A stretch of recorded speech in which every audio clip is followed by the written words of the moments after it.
नमस्कार। आज हम पढ़ेंगे साना साना हाथ जोड़ी। यह एक यात्रा वृतांत है जिसमें मधु कांकरिया जी जो हैं वो लेखिका है और उन्होंने ही यह यात्रा वृतांत लिखा है। यह जो पाठ है ये कक्षा 10वीं से लिया गया कृतिका की बुक से उठाया गया पाठ है साना साना हाथ जोड़ी। इस यात्रा में उनके साथ उनकी सहेली मणि और उनके साथ जितेन नार्गे जो एक ड्राइवर है वो लेखिका के साथ ही हैं। साना साना हाथ जोड़ी है एक नेपाली प्रार्थना है जिसका अर्थ है छोटे छोटे हाथ जोड़कर प्रार्थना। लेखिका ने इस मुखड़े को एक नेपाली युवती से सीखा था। स्वागत है आपका प्रियंका अकेडमी में।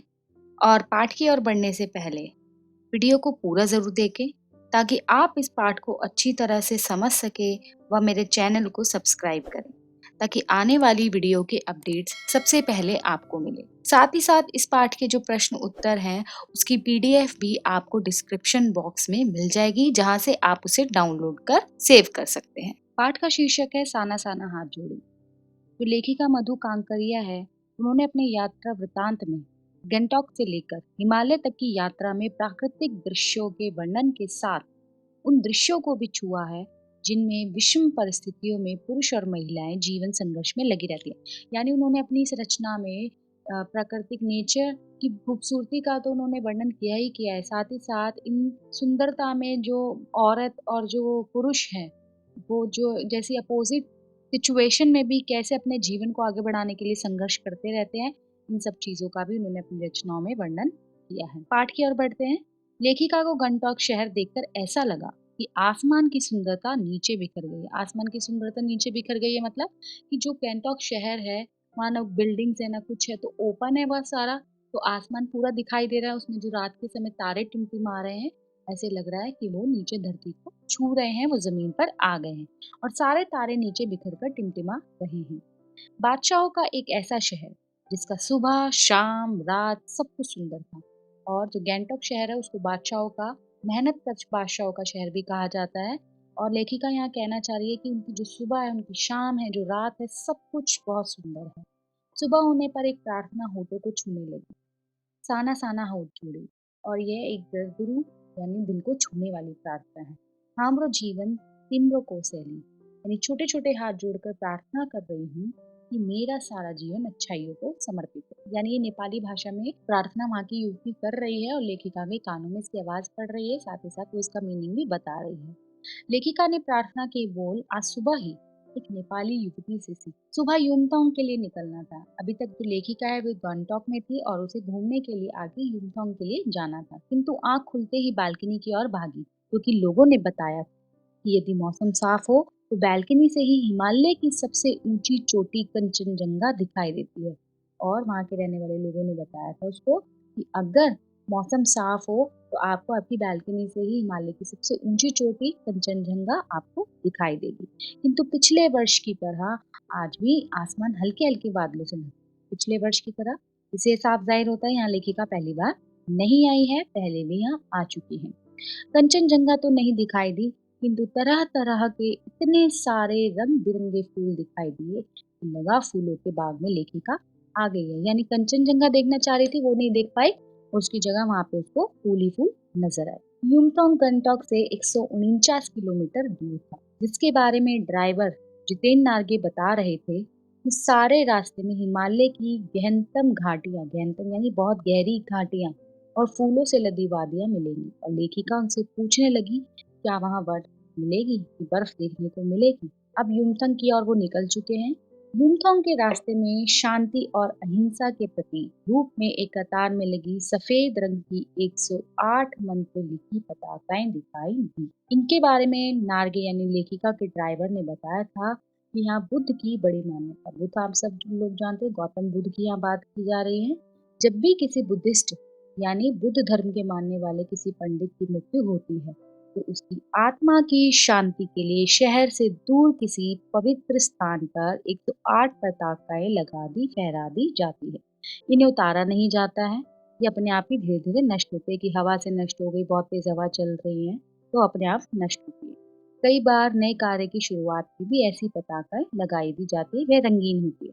अब यहाँ क्या डिफरेंस बताया है, किसी बुद्धिस्ट पंडित की मौत हुई है तो सफेद पताका 108 होती है, और कोई अच्छा काम है, किसी की शादी हो रही है या कोई बच्चा पैदा हुआ है या कोई भी शुभ काम कार्य हो रहा है, तो वो कलर वाली होती है 108। आगे बढ़ते हैं। नार्गे बोले जा रहे थे और लेखिका नार्गे की जीप में लगी दलाई लामा की तस्वीर की ओर देखी जा रही थी, यानी उसका जो पूरा कॉन्सेंट्रेट था वो दलाई लामा की तस्वीर की तरफ था।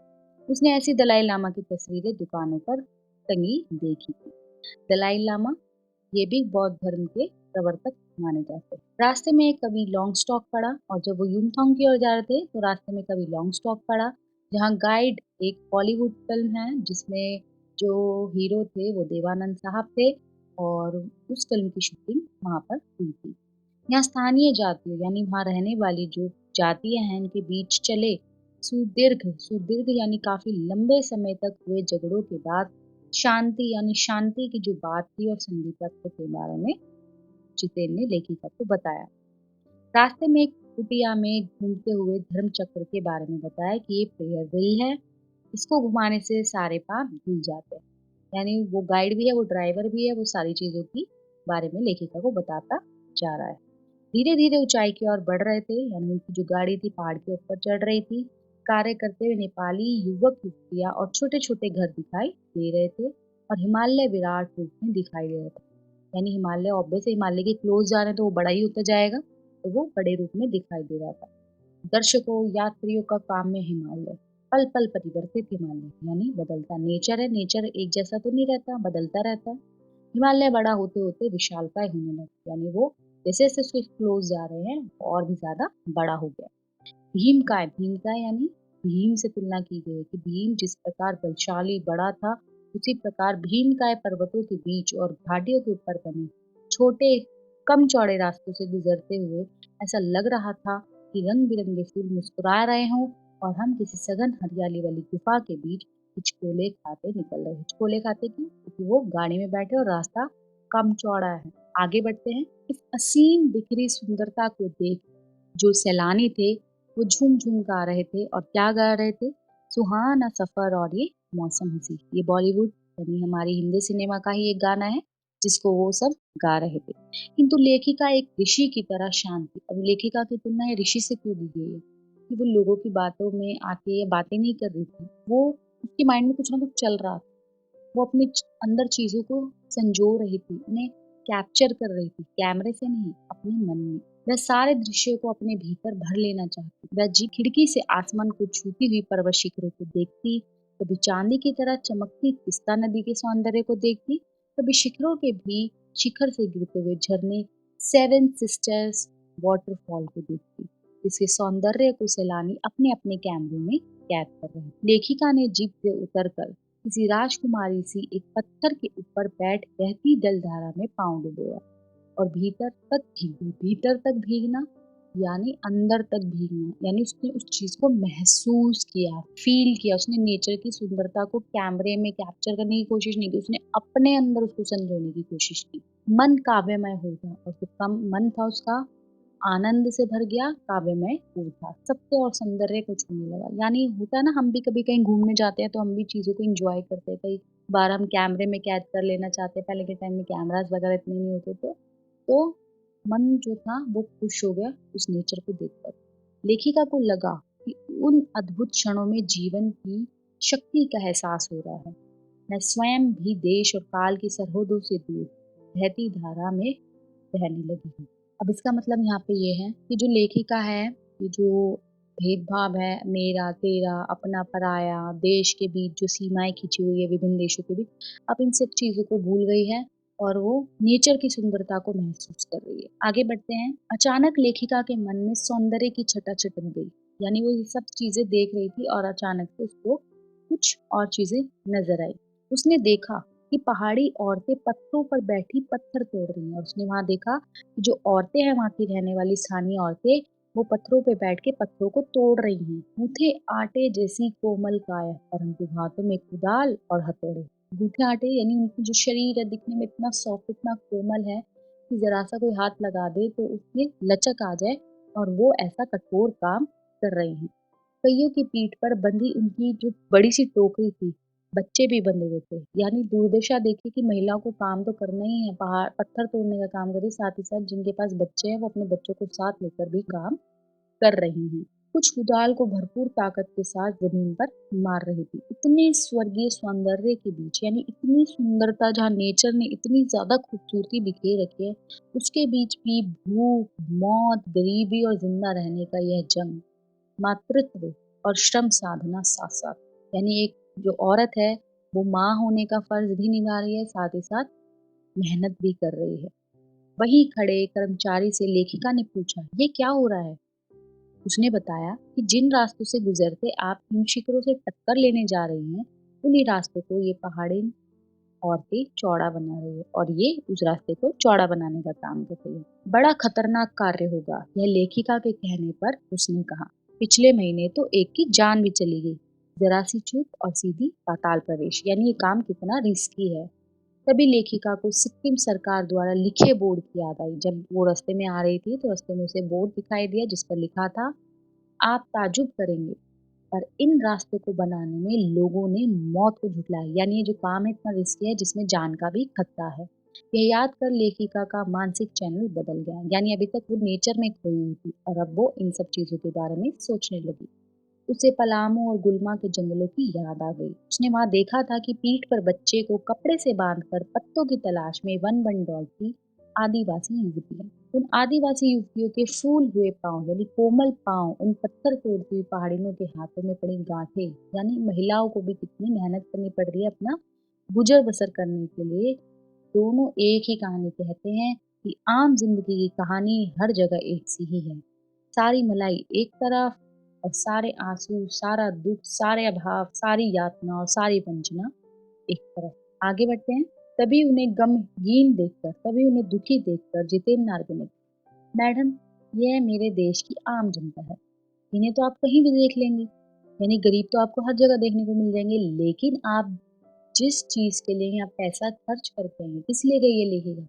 नेचर को देखने के लिए, ब्यूटी को देखने के लिए। तो ले वो जितेंद्र नार्गे यही कह रहा है कि जिस चीज के लिए आप पैसा खर्च करके आएंगे, आप वो चीज देखिए, ये तो आपको हर जगह देखने को मिल जाएंगी। किंतु लेखिका मन ही मन सोच रही थी कि ये देश की आम जनता नहीं है, जीवन का संतुलन भी है। ये अगर गरीब लोग ना हो और अगर ये रोड वगैरह ना बनाए तो कौन करेगा? तो ये जीवन को बैलेंस करते हैं कि कितना कम लेकर समाज को कितना अधिक वापस लौटा देते हैं, और ये लोग कितना कम देते हैं, यानी सैलरी या इनको कितनी कम चीजें मिलती, कितनी कम सहूलियतें मिलती हैं और उसके लिए भी ये कितनी स्ट्रगल करते, कितना मेहनत करते हैं। तभी लेखिका ने देखा कि वे श्रम सुंदरियां इसी बात पर खिलखिलाकर हंस पड़ी और ऐसा लगा कि जीवन लहरा उठा हो, सारा खंडहर ताजमहल बन गया हो। और जब उसने लेखिका ने उन युवतियों को हंसते हुए देखा तो वो थोड़ी उनके दुख को भूल गई और उसको कुछ अच्छा फील हुआ। आगे बढ़ते हैं। लेखिका लगातार ऊंचाइयों की ओर बढ़ रही थी, क्योंकि वो पहाड़ की ओर जा रहे थे तो वो लगातार ऊपर की ओर जा रही थी। रास्ते में स्कूल से लौटते पहाड़ी बच्चे मिले जिनके बारे में नार्गे बता रहा था, यहाँ का जीवन कठोर है, यहाँ एक ही स्कूल है, दूर दूर से बच्चे उसी स्कूल में जाते हैं। स्कूल में पढ़ने वाले अधिकांश बच्चे अपनी माओ के साथ काम करते हैं। आगे बढ़ते जा रहे थे, खतरा भी बढ़ता जा रहा था। रास्ते कम चौड़े होते जा रहे थे। रास्ते में जगह जगह लिखी हुई वार्निंग खतरों के प्रति सजग कर रही। सूरज ढल रहा था। उसी समय एक पहाड़ी औरतें गाय चराकर वापस लौट रही थी। कुछ लड़कियों के सिर पर लकड़ियों के भारे गट्ठर थे। आसमान बादलों से घिरा था। उतरती संध्या में जीप अब चाय के बागानों से गुजर रही थी और चाय के बागानों की ओर बढ़ रही थी। वहां दृश्य देखा कि चाय के भरे भरे बागानों में कई युवतियां सिक्किम कपड़े पहने हुए चाय की पत्तियां तोड़ रही थी। नदी की तरह उफान लेता यौवन, यानी उनके जवानी की बात हो रही है कि ये नदी की तरह उफान लेता यौवन और श्रम से दमकता गुलाबी चेहरा, और मेहनत की वजह से उनके जो चेहरे पे गुलाबी चेहरा हो चुका है, और डूबते सूर्य की इंद्रधनुष छटा को देखकर मंत्रमुग्ध सी लेखिका चीख पड़ी। युवतियों का अधिक सौंदर्य लेखिका के लिए असह्य था, यानी वो इतनी सुंदर थी, एक तो वो हार्ड वर्क भी कर रही थी और इतनी सुंदर थी कि लेखिका से भी उनकी सुंदरता बर्दाश्त नहीं हो रही थी, यानी वो बहुत ज्यादा खूबसूरत थी। अब गगनचुंबी पहाड़ों के नीचे सांस लेती एक छोटी सी बस्ती लायूं तिस्ता नदी के किनारे पर लकड़ी के बने घर में ठहरे। अपनी सुस्ती दूर करने के उद्देश्य से हाथ मुंह धोकर तिस्ता नदी के किनारे पत्थरों पर लेखिका जाकर बैठ गई। वातावरण में अद्भुत शांति और आंखें सुंदरता को देखकर भर आई। बच्चों जो है ये एक नेचर कॉल है। अगर आप कोई ऐसी चीज जो आपने कभी नहीं देखी हो, कभी ना महसूस की हो, जब आप देखोगे, महसूस करोगे तो ये ऑटोमेटिक है कि आप भावनात्मक रूप से किसी न किसी तरीके से आप अपने इमोशंस को एक्सप्रेस करोगे। जो लेखिका है वो रोकर अपने इमोशंस एक्सप्रेस कर पा रही है। अंधेरा होने से पहले तिस्ता नदी की धार तक पहुंची लेखिका लकड़ी के बने छोटे से गेस्ट हाउस में रुकी। रात गहराने लगी, यानी रात काली होती गई। जितेन ने गाना शुरू कर दिया। एक एक कर सभी सैलानी गोल गोल घेरा बनाकर नाचने लगे। अब रात तो उनको बितानी थी, पूरी रात तो न सफर कर सकते थे, तो वो वहां पर गेस्ट हाउस में ठहरे। लायूं की सुबह वह टहलने निकली। बर्फ की तलाश थी, कहीं बर्फ नहीं मिली। घूमते हुए सिक्किमी नवयुवक ने बताया कि बढ़ते पॉल्यूशन के कारण स्नोफॉल लगातार कम होता जा रहा है। 500 फीट ऊंचाई पर कटाव में बर्फ मिल जाएगी। उसने कहा कि यहाँ बर्फ नहीं मिलेगी, आपको 500 किलोमीटर फीट ऊंचा और जाना होगा। कटाव की ओर सफर शुरू किया। बादलों को चीरती हुई खतरनाक रास्तों पर जीप आगे बढ़ रही थी। जगह जगह चेतावनियां लिखी थी। सबकी सांसें रुकी हुई थी। कटाव के करीब पहुंची। नार्गे ने बताया कि कटाव हिंदुस्तान का स्विट्जरलैंड है। आगे बढ़ने पर चारों ओर साबुन के झाग की तरह गिरी हुई बर्फ नजर आई। सभी सैलानी जीप से उतरकर मस्ती से बर्फ में कूदने लगे। घुटनों तक नरम नरम बर्फ। सब फोटो खींच रहे थे और लेखिका सोच रही थी, शायद ऐसी ही विभोर कर देने वाली दिव्यता के बीच हमारे ऋषि मुनियों ने वेदों की रचना की होगी। लेखिका ने ऐसा क्यों सोचा? क्योंकि वो समझ गई थी इतनी ज्यादा सुंदरता में, इतनी ज्यादा सौंदर्य में, इतनी ज्यादा शांति में ही कोई कुछ इस दुनिया से अलग हटकर सोच सकता है। तो हमारे ऋषि मुनियों ने यहीं पर वेदों की रचना की हो। जीवन मूल्यों को खोजा होगा। सर्वे भवन्तु सुखिनः का महामंत्र पाया होगा।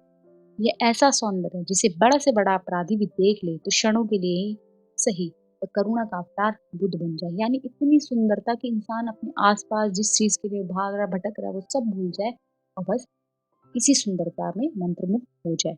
ये ऐसा सौंदर्य जिसे बड़े से बड़ा। दूसरी ओर लेखिका की सहेली मणि भी दार्शनिक की तरह कह रही थी, ये हिम जल शिखर जल स्तंभ है पूरे एशिया की। देखो प्रकृति भी किस नायाब ढंग से सारा इंतजाम करती है।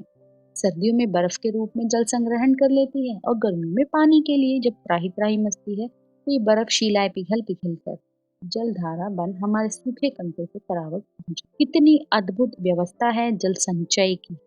इस तरह नदियों का कितना उपकार है। आगे बढ़े, फौज की छावनियां दिखाई दी। छावनियां नहीं, जो फौज जो सोल्जर्स हैं उनके टीले दिखाई दिए। थोड़ी दूर पर चीन की सीमा है जहां सैनिक -15 डिग्री सेल्सियस पर पहरा देते हैं। एक सैनिक लेखिका के पूछने पर बता रहा था कि आप चैन की नींद सो सके इसलिए हम यहाँ पहरा देते हैं। लेखिका सोचने लगी कि जिन बर्फीले इलाकों में बैसाख के महीने में यानी गर्मी के महीने में 5 मिनट में हम ठिठुरने लगे तो ये जवान सर्दी के महीने में इनका क्या हाल होता होगा, कैसे ये तैनात रहते होंगे। लायुंग से युमथांग की ओर बढ़े। यहाँ एक नया आकर्षण था। ढेरों रूड्रोडेंड्रो और प्यूता के फूल, ये फूलों की प्रजातियां हैं। इन घाटियों में बंदर भी दिखाई दिए। युमथांग पहुंचे। मंजिल तक पहुंचने की खुशी थी। जहाँ चिप्स बेचती सिक्किमी युवती से पूछा था, क्या तुम सिक्किमी हो? तो उसने जवाब दिया, नहीं, मैं इंडियन हूँ। यह सुन लेखिका को बहुत अच्छा लगा।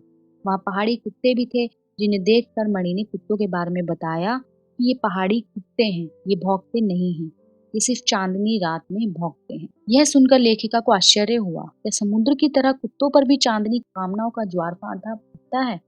जितेन तरह तरह की जानकारियां देता रहा। यहाँ गुरु नानक की थाली से चावल छिटक गए यानी गिर गए थे। यहाँ देवी देवताओं का निवास है। यहाँ जो गंदगी फैलाएगा वह मर जाएगा। हम लोग यहाँ गंदगी नहीं फैलाते हैं। हम पहाड़ नदी झरने आदि की पूजा करते हैं। हम गंतौक नहीं, हम गंतौक कहते हैं।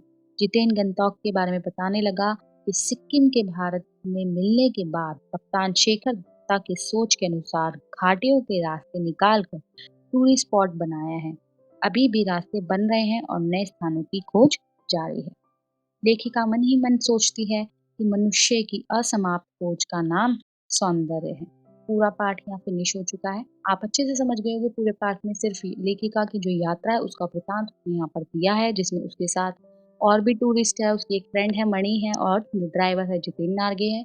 उसने प्रकृति के सौंदर्य के बारे में बताया, साथ ही साथ जो गरीबी है और ये जो लोग श्रम करते हैं, जो चीज़ें वो फेस करते हैं, उन सब चीज़ों के बारे में भी लेखिका ने उन चीज़ों को उजागर किया है। तो आशा है पाठ आपको बहुत अच्छे से समझ आया होगा। आप चाहते हैं कि मैं इसी तरह और भी वीडियोस डालूं, तो आप मेरे चैनल को सब्सक्राइब ज़रूर करें व बेल आइकन के बटन को प्रेस करना ना भूलें। धन्यवाद।